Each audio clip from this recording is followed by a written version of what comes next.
हुजूर ने फरमाया नेकी को छोटा ना समझना, हो सके तो अपने भाई से मुस्कुरा के बात ही कर लो।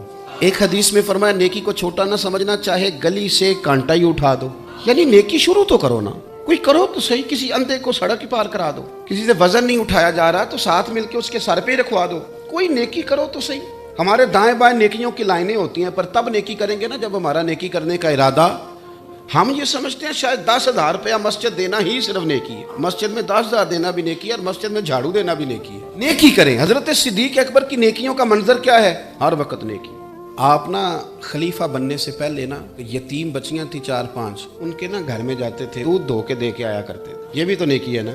उनका ना वो भी कमाल है कि उन्होंने ना मस्जिद नबवी के लिए जगह खरीद के दी, ये नेकी भी की। और किसी के घर में दूध नहीं उनसे धोया जाता, ये नेकी भी उन्होंने करके दी। यानी लाखों रुपया खर्च करने वाली नेकी भी नहीं छोड़ी, और अगर किसी की बकरी का दूध धो के देना पड़ा है तो इस नेकी को भी नहीं छोड़ा।